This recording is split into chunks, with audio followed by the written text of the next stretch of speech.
You're listening to the Downeast Mike podcast, the quirky little podcast from Maine. And now, your host, Downeast Mike.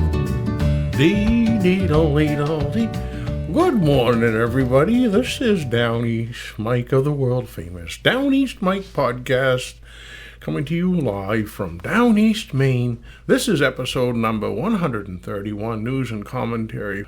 Actually, first podcast of the new year. Sure is exciting. If you're a first-time listener, you're in for a real treat.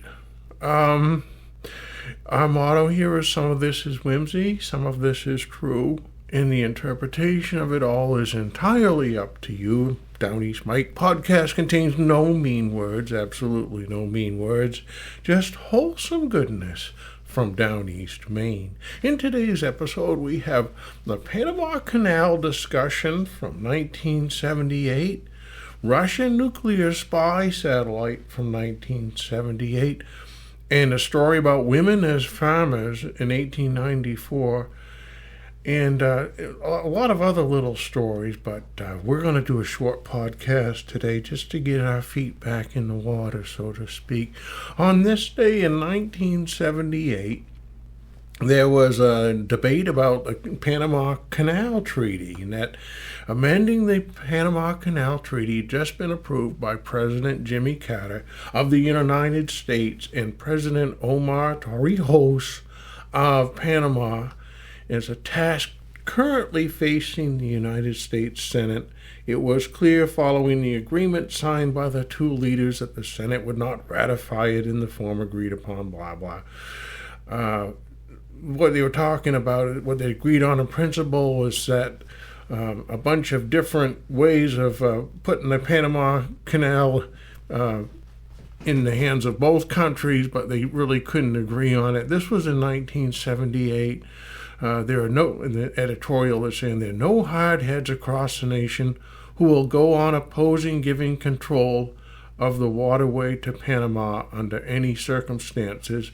The most notable among these are former Governor Ronald Reagan of California and Senator Jesse Helms of North Carolina. As long as the U.S. rights of intervention are guaranteed, it's our conviction that the treaty will prove beneficial to our nation in terms of improved Western Hemisphere relationships. Funny, they're still talking about that today. Nuclear fuel in space. They had another editorial, the complete story on the nuclear-powered Russian spy satellite hasn't been told yet. Investigation into the incident has not been completed. The latest indications are that some pieces from the space vehicle may have been found in Canada's Northwest Territory, and a higher than normal radioactive reading has been indicated in the Fort Reliance sector of this region. Some new data may be known by the time this is being read. I would hope so. But whatever the findings, we concur with U.S. Secretary James Schlesinger in his position that Earth-orbiting satellites should not carry nuclear reactors. We believe such spacecraft represent a potential hazard to human beings. Well, I would think so. Logic indicates some would sustain fatal radiation as a result of an accident. This was in 1978. A little more on the loss of that, the actual story of Baker Lake, Northwest Territories. A Canadian-American team planned to return to the Warden's Grove area today to look for more debris from the nuclear-powered Soviet spy satellite that broke up in flames over northern Canada last week. Lieutenant Colonel Donald Davidson, DD for short, Canadian commander of the team, said his group would search for more radiation in the vicinity of the 10-foot crater on the ice of the Talon River, where structural tubing and a smashed metal canister from the satellite were found on Saturday. The crater is 8 miles northeast of Warden's Grove, which is a weather outpost about 180 miles southwest of Baker Lake, 1,000 miles north of the North Dakota border. Davidson said his team would take water samples downriver which could give indications where the wreckage was beneath the ice upstream. He said ice cores could be taken so they could be examined for radiation, blah, blah. There was no indication when an attempt would be made to recover the debris already found. Davidson said C-130 Hercules transport surveying the area with detection equipment had obtained visual and electronic evidence of 2 other possible sites where the debris had landed. Then he talks about this big problem in operating in cold weather. The machines don't function in the cold weather, gets at the instruments pretty fast. The temperature at the Baker Lake site Monday night was 44 degrees below zero. I can't quite read the text there, but plenty cold. The investigators had to stay at Baker Lake Monday because their Chinook helicopter was grounded by trouble with the auxiliary power unit used to start the engines in the field. A Hercules flew in a new power unit and a repair crew, and a backup Chinook also arrived.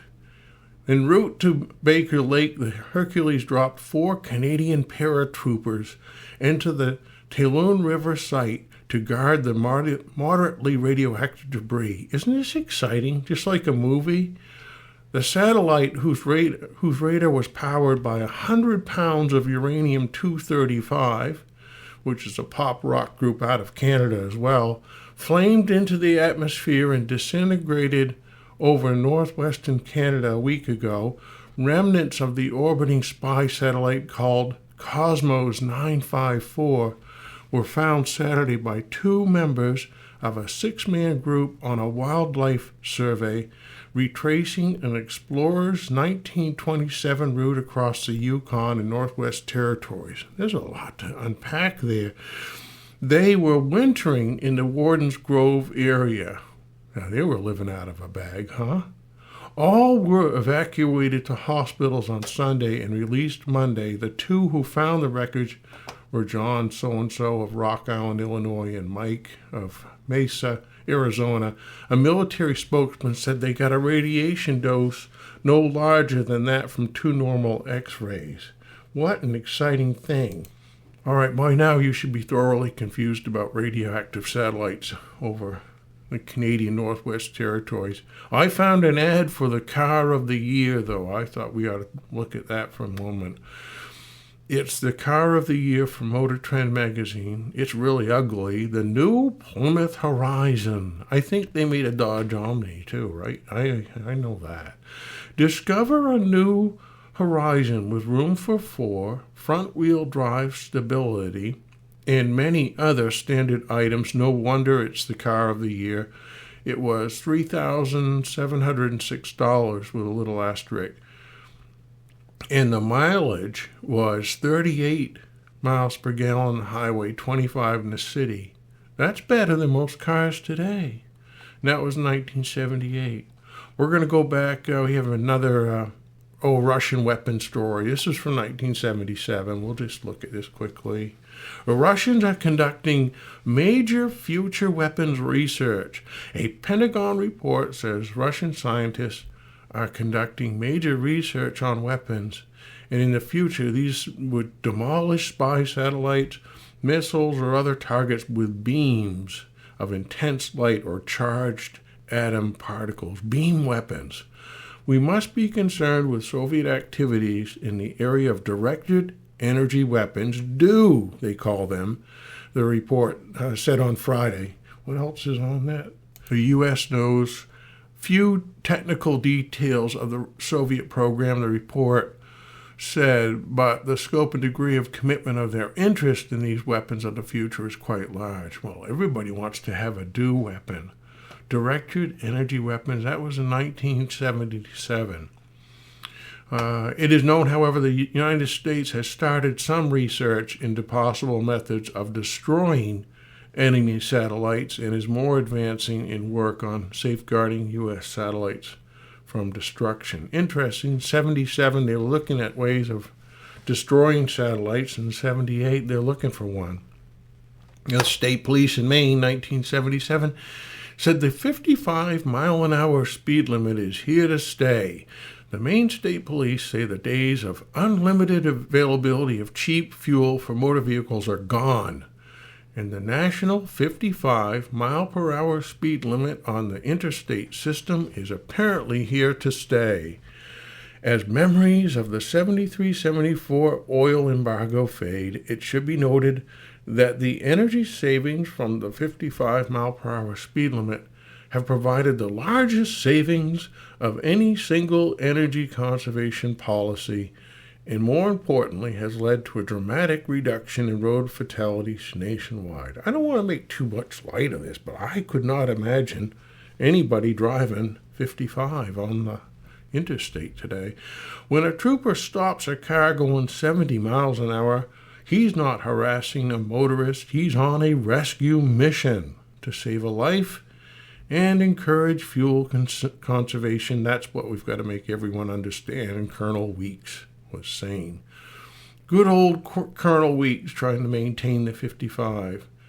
What else did we have? Oh, a story about the 4-day work week. James Monroe, the director of the Maine State Employees Association, says his organization is presently looking into Governor Longley's suggestion of a 4-day week for state employees to cut down on energy use.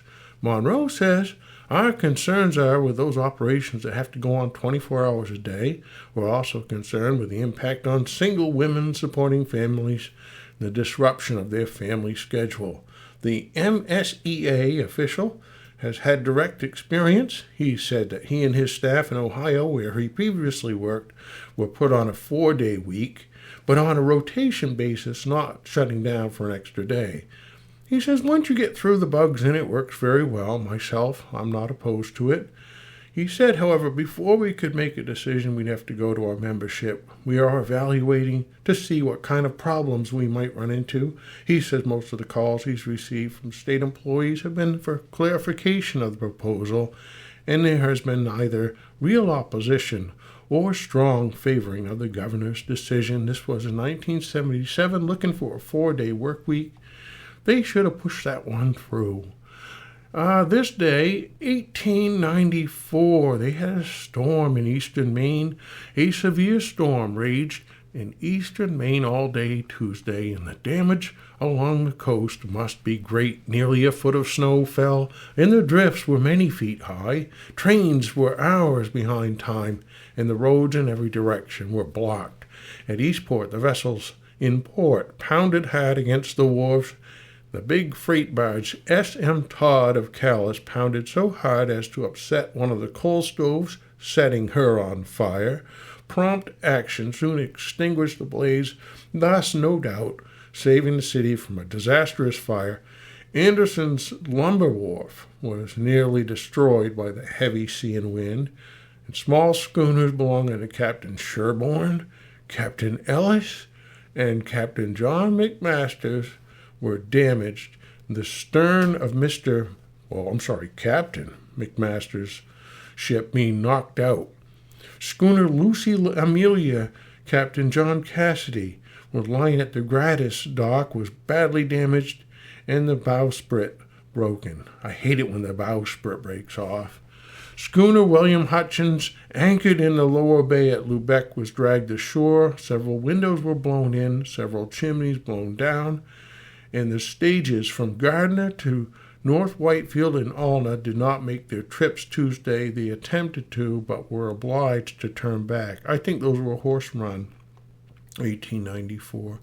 Story out of Hodgdon. A company of 25 ladies and gentlemen took a straw ride from Holton to Hodgdon Mills, where they found the town hall warmed and ready for them. They went on a hayride to the town hall. Last Thursday night, this is a tramp story. Last Thursday night, 3 tramps broke into Mrs. Terry's house at Wiscasset. You know Mrs. Terry, right? The authorities now hold 2 persons and a hat. One man is in jail for 60 days, one for 30, and the other departed bareheaded. The same night, an Edgecombe team ran away up Main Street and smashed the sleigh into toothpicks. Friday night tramps made considerable disturbance in town, rattling windows and knocking on doors. Those tramps. What else we have at town? Messrs. Fogg and Crosby of the Wisconsin and something Railroad were in town last week. They say it's quite probable that the road will extend no further south than Johnson's Wharf and the car shops be located at the old brickyard in the Tucker Field. Oh, George Hines has been sick and is not yet able to go out. And Charles Honeywell's family are sick. That was the news out of Wisconsin in 1894. From Winterport, Melvin Lowell of Bucksport, alleged to have stolen a horse belonging to Henry Bolin of Winterport. And Mr. Lowell was captured in Rockland.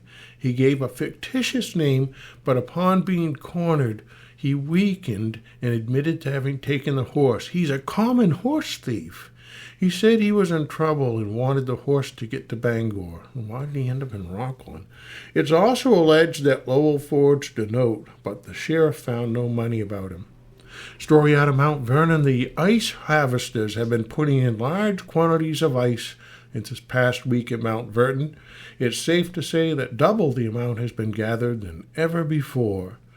Mrs. Charles Doleff is very sick with inflammation of the liver, gallstones, and jaundice. And from Baldwin, during the storm Tuesday night, the through freight from the west got stuck at the station, requiring 3 engines to get it started. The morning passenger train for Portland was delayed about 30 minutes. This is in 1894. We've got a great recipe here for you, how to make corned beef hash. This was a filler I think they threw in the paper, but we need filler too, so we're going to read you the recipe. A pint of cooked corned beef, chopped fine, a pint of cold boiled potatoes chopped fine, a tablespoon of butter, a teaspoonful of onion juice, a cup of stock or water, 3 dashes of pepper. Mix the meat and potatoes together, put them in a frying pan, add the stock, butter, onion juice, and pepper, stir constantly until it boils, serve on buttered toast. Corned beef hash recipe from 1894. Quote here, when something is very difficult to understand, said the distinguished professor of biology, it is called science. When it is impossible to understand, it is called philosophy. We had the train schedule. We thought this was interesting. The Grand Trunk Railway through cars from and to Boston, and this is it's published from 1893. Trains leaving Lewiston and Auburn for Portland and Boston. They had trains at 7 a.m., 10:45, and 4 p.m., and they'd go to from Auburn to Portland and then to Boston, or you could take a boat. You could take 2 trains. There were 2 trains a day, leaving for Montreal and Chicago, 8:35 in the morning or 2:28 in the afternoon. From Lewiston and Auburn, you could get to Montreal and Chicago with 2 different trains a day. Just extraordinary. And where else did they go? All throughout, of course, Gorham and Oxford County. One left at like 8:25, 2:28, 6:13. And then they had the only line running direct over its own steel for Chicago and the World's Fair. And that left at 8:25 a.m., 2:30 in the afternoon. The 8:25 train arrives at Chicago 9:30 at night, and the 2:28 p.m. will have through sleeper cars from Portland to Chicago, reaching Chicago at 8:30 a.m., making 2 nights out. So you could take a train directly from Lewiston and Auburn and go all the way to Chicago to the World's Fair. That was in 1894. Here's a kind of a story you wouldn't read today, but there's a slant of it. Women as farmers is the headline. California boasts of a number of women farmers who manage large estates, make money, and keep healthy and happy. The comforts of home life here are greater than they are in the East, and there is the possibility of gaining more than a mere living. Some of the women farmers have won more than mere local fame. Mrs. Theodosia Shepherd of Ventura is known in the East as a cultivator of California flower seeds and bulbs. Mrs. Strong is known far and wide as the woman who makes a good income by raising and selling pampas grass. Mrs. E.P. Buckingham of Vacaville is an orchidist whose fruit commands the highest price in eastern markets. Another successful agriculturist is Mrs. Georgia McBride. A dozen years ago, she was an invalid, a widow, poor, with 4 boys to bring up. She knew nothing of fruit raising, but with feminine recklessness, she purchased 38 acres of land near San Jose and set it out as an orchard. Now she's prosperous, healthy, and wealthy as the wage earners go, and an enthusiastic advocate of farming for women. Feminine recklessness drove her to success. And that's probably going to drive me to something else. But at this time, I think we're going to wrap up the podcast for today. And until next time, this is Downeast Mike wishing you and yours a day that is full of grace, love, and kindness. We'll see you.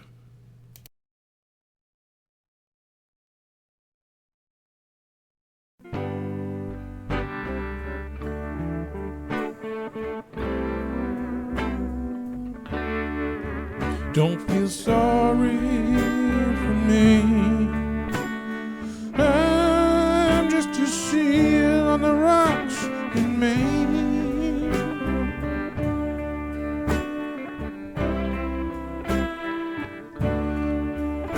Some say I'm sick because I've got fish on my brain.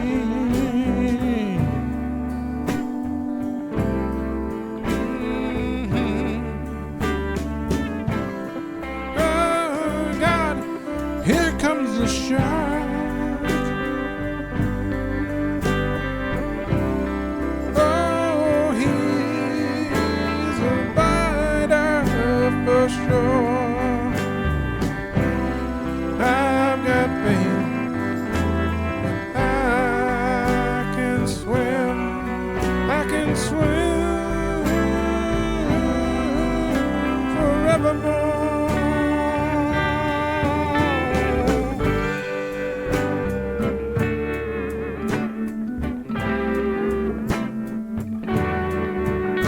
There's fish and there's fish, but there's always a cold dish. And if you draw me a tin, oh, I know that I'll dig in, 'cause I'm a seal on the coast of Maine.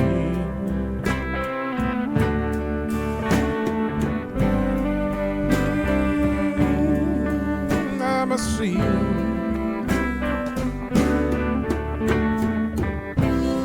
Oh God, here comes the shark. Oh, he's a biter for sure. But I've got faith and I can swim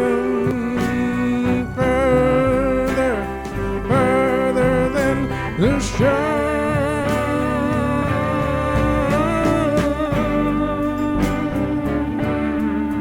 I'm just a seal on the rocks. I'm not your snack. Don't worry, the dolphins have my back.